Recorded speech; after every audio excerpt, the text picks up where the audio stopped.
Hello and welcome to the EMC Source 1 Discovery Manager video tutorial for identity management. This is the third video in a series of 9. My name is Jeff Dembinski. I'm a Source 1 Senior Systems Engineer. I've listed my contact information on this slide, so if there are any questions about the content or about Discovery Manager in general, please feel free to use the contact information. Let's first talk about what an identity record is. An identity record is a record that contains elements that identify a custodian within our matter. There could be several elements to an identity record, such as an SMTP address, the directory or CIFS location for storage where that person had access with file information in that location, a notes address book entry, or other metadata that identifies this particular custodian in our archive environment. So what we want to do is we want to make sure that when we're searching the archive and collecting the information, that we have all of the information that would identify that person. So when we're doing the search, rather than put in all of that, the 12 different ways that we identify Jeff Dembinski, for example, we would put in the one identity record that contains the 12 identity elements for Jeff Dembinski. So let's see how we do that. There are two ways to begin creating an identity record. The first is to use the ribbon and choose identities, and then choose the new identity button. When you do that, the new identity form pops up. You could also use this area over here on the left, the navigation pane, choose identities, right click in the area, whoops,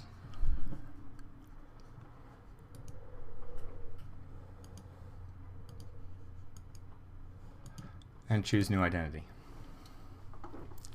Again, the identity record input form pops up. So there are some basic elements to an identity record. The first is the name of the identity record. We will name this video demo Jeff Dembinski. This is a mandatory field. It can be up to 256 characters long, but you should try to keep it between 80 and 100 characters just for visibility when you're using the system.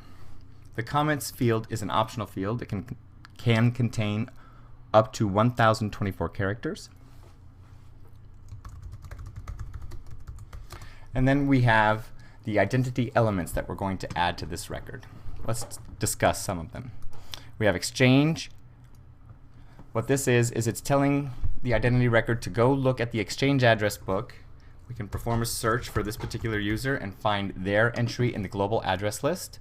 We find Jeff Dembinski has a mailbox and an entry in the global address list in the Exchange source. When we click on OK, anything that's stored in Exchange for Jeff Dembinski has now become an automatic identity element for this identity record. And you can see here that we've listed the different types of identity elements we found in Exchange. We found his SMTP address, we found Exchange OU information that even contains his canonical names and information about where his information is stored in Exchange.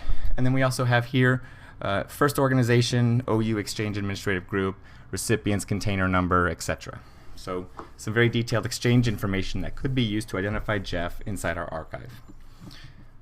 We can do the same thing for Domino.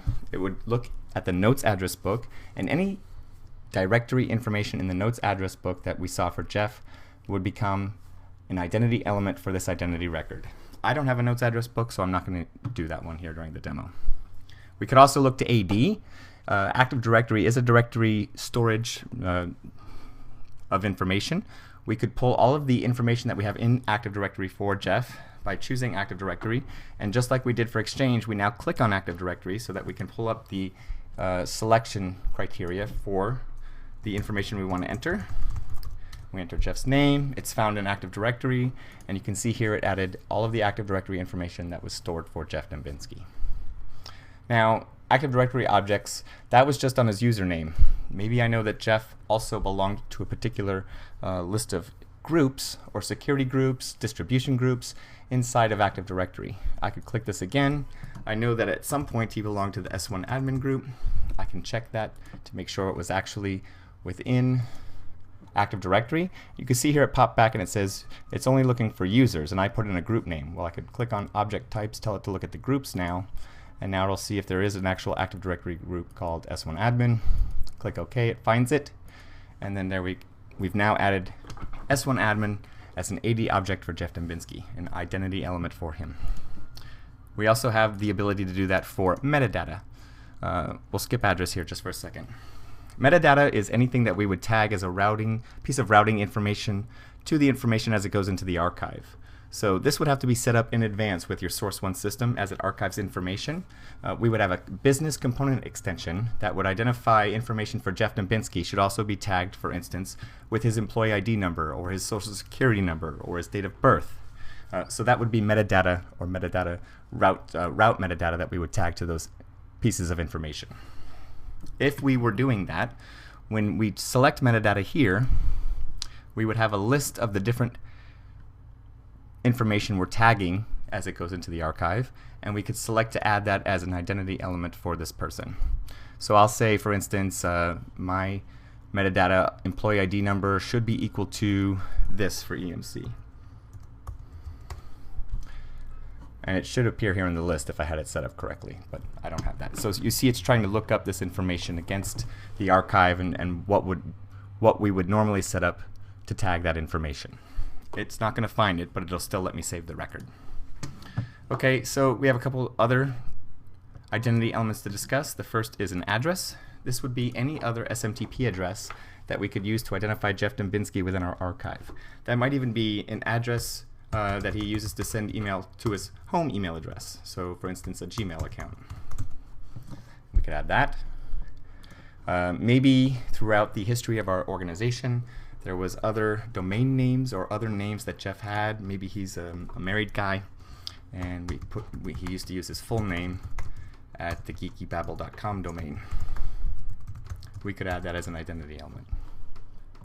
So there you go. So we got Jeff Dembinski at geekybabble.net, Jeffrey Dembinski at geekybabble.com. And then let's go ahead and add a file location. We know, for instance, in our organization that everybody has a home directory on the home server. And we put in CIFS annotation, the directory that Jeff would write his files to. That way, if we're doing file system archiving with Source One, we could, anything that was pulled from that directory into the archive, we would be able to identify using this identity record when we do searches for him. So here we got it, all of our identity elements. One thing you see here, you see a start and an end date, right? And this is just in our summary view. That means we can tag extra information about each of these identity elements. So for instance, this particular geekybabble.com address, that was before the company got acquired and went to .net, and we know that the date ranges for that fall between January 1st of 2013 and December 31st of 2013. So we can tag that information here and keep it as part of the identity record.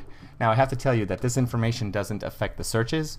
So if I use this identity record, it's not going to recognize that somebody else could be Jeffrey Dembinski outside of these dates. It could still return that information if your date ranges exceed these particular search criteria. Okay? So you could do that for each of these records. What we have to do now is save the record. We can choose to save and close, or we can choose to do save and new. Save and close, obviously, will close this record and save it within the identity management system. If we hit save and new, it's going to open up another identity record input form for us so that we can create another record. Now there are some utilities that can go out to these different directories and pull a snapshot of what you have right now. So for instance, if you had 1,000 employees, we could send it out to the Active Directory or to the global address list and pull all of the information in those directories and make identities for the people right now. Now, if any of that information changes, it would be the responsibility of the identity manager to come in here and manually change the records. The utility cannot be reused to update the information for existing records. At this point in time, existing records would be skipped if you reran the utility. So if it sees Jeff Dembinski, it sees it already has a record for Jeff Dembinski, it's just going to skip that particular record when the utility is ran. So really, if you rerun the utility, it's only going to pick up new users that you've added to your Active Directory since the last time it was run. There are some requests from other customers to have this information continually append information to this record, and that's under review right now. So one final thing, all of this information can only be accomplished if the person who's logged into Discovery Manager has the Identity Administrator role assigned to them. This was me. I'm logged in. I do have identity administrator assigned. That's why I was able to create, edit, or delete identity records. This concludes EMC Source 1 Discovery Manager's video tutorial on identity management. Again, if there are any questions about the content of this material or about Discovery Manager in general, please use the contact information listed on this slide. Thank you.